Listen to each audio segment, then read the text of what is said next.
김정남을 암살한 여성들이 사진을 보시는 것처럼 방탄복을 입고 법정에 섰습니다. 흐엉이 방탄복을 입은 이유. 말레이시아에서는 그 이유에 대해서 직접적으로 설명하지 않았지만 북한이 증거인멸을 위해서 이 여성들을 저격할 가능성을 대비해서 방탄복을 입힌 것으로 전해지고 있습니다. 말레이시아 검찰이 이 두 여성에 대해서 고문 후 사형을 언급했습니다. 말레이시아 검찰 내용 확인해 보시죠. 말레이 검찰의 기소장의 최종 문장이 유죄 확정 시 고문을 가한 뒤 사형에 처한다 였습니다. 말레이 경찰이 교수형이라는 의미다. 말레이 현지 기자도 놀랐어요. 고문이라는 표현은 말레이시아 검찰도 잘 쓰지 않는 표현이다. 말레이시아 당국이 이번 사건을 얼마나 위급하게 보고 있는지 그 인식이 잘 나타나는 대목입니다. 고문을 가한 뒤 사형에 처한다. 이렇게 말한 건데요. 반면 법정에서 흐엉은 이렇게 항변을 했습니다. 장난인 줄 알았다. 사형에 처할 수도 있다는 것 이해는 했지만 I'm not guilty. 나는 죄가 없다. 이렇게 영어로 말했다고 해요. I'm not guilty. 나는 무죄다. 흐엉 변호사도 취재가 됐는데요. 흐엉은 사형에 대한 두려움에 시달리고 있다. 사형당할까 무서워하고 있다. 밤잠을 설치고 있다. 이렇게 밝혔습니다. 김병민 의원님, 말레이시아 검찰은 한국 검찰과는 좀 다른 것 같아요. 고문 뒤에 사형이다, 이건. 네, 사형으로 기소를 했고 이제 유무죄 재판을 다투게 되는데 실제 재판 결과 사형형이 확정되면 집행을 하는 것 같습니다. 예. 우리나라는 형이 확정돼도 사형은 집행을 이제 유보하는 상태지만 말레이시아는 좀 다른 것 같고요. 도안티형의 사진을 보니까 눈이 퉁퉁 부었더라고요. 예. 어찌나 울었든지. 그러니까 그동안 도안티형의 SNS 등을 봐서 이제 보도된 내용에 따르면 만약 도안티형의 말이 사실이라면 이 사람은 말 그대로 포섭돼 갖고서는 북한의 전략에 완전히 휘말린 거지 않습니까? 예. 본인 스스로도 이와 같은 결과를 예측했을지 안 했을지는 모르겠지만 정말 중요한 거는 이 모든 사건을 기획했다라고 하는 배후 세력의 북한의 용의자 4명은 이미 말레이시아를 떠난 거고 예. 거기에 한 명이 구속됐잖아요. 그게 이제 리정철이라는 사람이 구속됐지만 그렇죠. 지금 북한 당국에서 급하게 파견 가갖고서는 말레이시아를 얘기를 하고 있는데 현재까지 나와 있는 정보에 따르면 이 리정철은 현재까지 제대로 된 증거 능력을 확보하지 못해갖고 추방될 확률이 높다는 겁니다. 아하, 오히려 몸통들은 다 떠나가고. 정작 사용돼야 될 사람들은 따로 있는 건데 예. 물론 도안티형과 시티 아이샤 같은 경우도 이 문제에 대해서 피해갈 수는 없기 때문에 당연히 범죄적인 처벌을 받아야 되지만 그보다 더한 주범이 있는데 이 주범에 대한 처벌은 전혀 이루어지지 않는 상태로 이렇게 말 그대로 꼬리만 자르기 식으로 가게 된다면 이거를 금할 수 없는 거고요.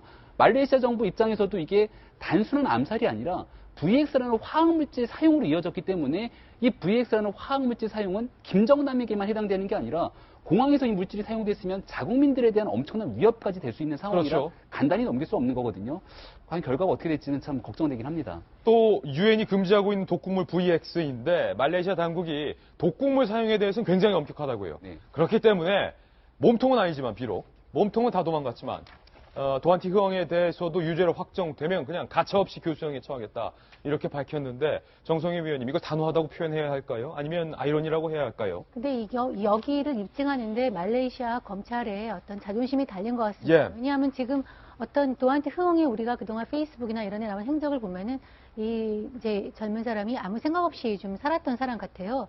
그래서 이게 정말로 이 살인인 줄 모르고 가담했을 가능성이 높은데 그러면 검찰이 할 일은 이 사람이 고의로 했느냐 알면서 했느냐를 입증하는 거 아니겠습니까? 예. 우리가 이제 단초를 볼 수 있는 것이 이 독극물인 줄 알았기 때문에 맨손으로 한 다음에 공항에서 손을 씻기 위해서 두 손을 번쩍 들고 가까이 하지 않기 위해서 뛰어가는 장면 같은 걸 보면은 이것이 뭔가 위험을 끼칠 수 있다는 걸 인지했을 가능성이 높고요. 흐엉은 이게 위험물질이라는 걸 알고 있었다. 손을 들고서 이제 뛰어간 거 보면은 그럴 가능성이 높고 또 다른 측면으로 보면 단순히 속았다라고 하는 주장이 있기 때문에 결국 관건은 이 사람이 정말 알고 예. 그랬느냐 모르고 그랬냐를 입증하는 데 달려있는 것 같은데 입증이 저는 쉽지는 않을 것 같습니다. 그렇군요. 이 VX라는 독극물 정말로 무시무시합니다. 실제 VX가 사용된 사례가 1990년대 중반 일본에서 이른바 옴진리교에 빠진 가족들을 끌어내기 위해서 옴진리교는 문제 있다라고 운동을 하던 사람에 대한 테러가 있었는데 그 테러에 사용됐던 독극물이 바로 VX였습니다. 거기서 VX 테러에서 살아남은 생존자를 인터뷰했는데요. VX에 대해서 이렇게 말했습니다. 공격을 당한 줄도 몰랐다. 나가오키 히로유키 생존자인데요. 30분에서 1시간 정도 지났을 때 증상이 나타났다. 마치 뱃속에 버너가 있어서 내장을 태우는 것 같은 그런 느낌이었다. 뜨거워, 뜨거워 소리치며 온몸을 쥐어뜯었다. 당시에 이 고통에 대해서 이렇게 말을 했습니다. 내 땀을 다 닦은 수건을 목에 걸었던 아내까지도 통증에 시달릴 만큼 강한 독극물이었다. 김정남 테러 영상을 보면서 이건 VX다. 직감을 했다. 공격을 당한 후 정상적으로 걸어가다 갑자기 다리가 휘청하는 게 내 증상과 일치하다. 라고 말을 했습니다. 이 생존자는요. 옴진이교 탈퇴운동을 펼치다가 1995년 1월에 테러를 당했는데 범인은 그가 연하장을 붙이기 위해 우체통에서 고개를 숙일 때 주사기로 VX를 목 근처에 뿌리기만 했다고 합니다.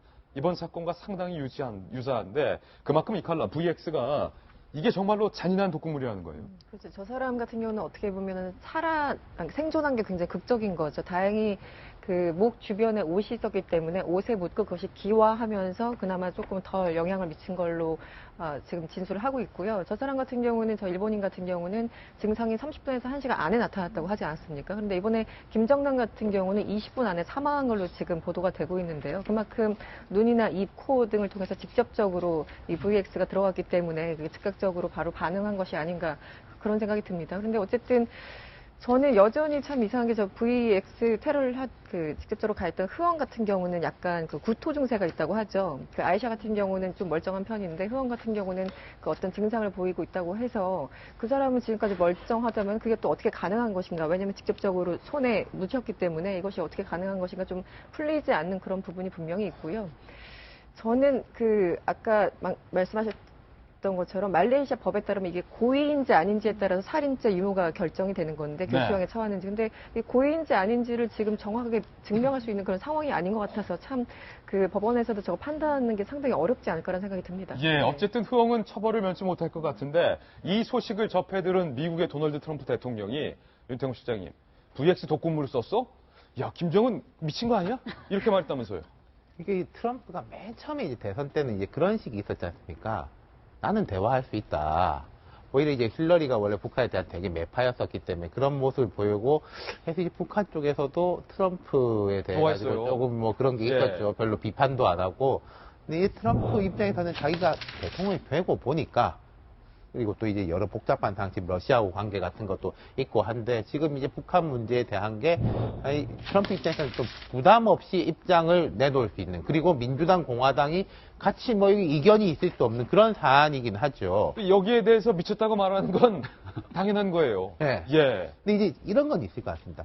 실제로 이제 트럼프 행정부가 뭔가 행동을 취하기에는 아직 뭐 인사 문제도 제대로 안 돼 있고 뭐 그런 것들이 있기 때문에 행동을 취하지는 못할 것 같습니다만은 최소한 트럼프가 뭐 북한하고 대화 이런 거에 대한 흥미를 보였던 게 싹 사라지는 것만은 맞는 것 같아요. 예. 북핵 문제에 대해서 최우선으로 생각하고 있다.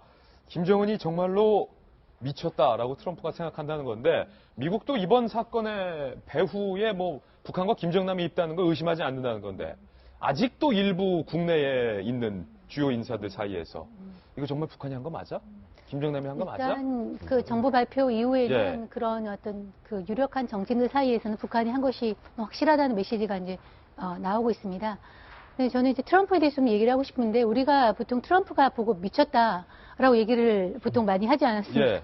그런 사람이 미쳤다고 하는 거면 진짜 미친 건데. 아니 그런데 그 사람조차도 김정은에 대해서는 도저히 이해가 안 되니까 쟤 미친 거 아니야? 얘기를 이제 할 정도니까 김정은이라는 사람이 국제사회에서 이제 어떻게 받아들여지고 있는지를 갖다가 볼 수 있는 한 단초가 되고요.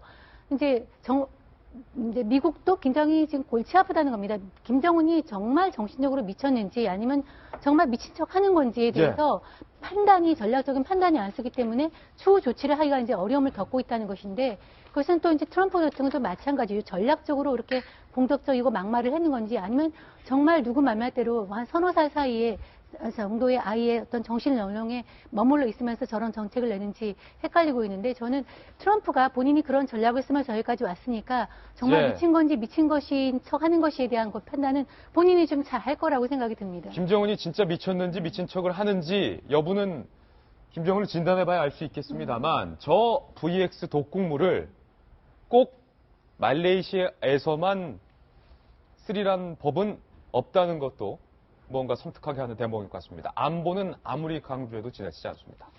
김정남 암살 사건에 대한 보도 해드렸습니다.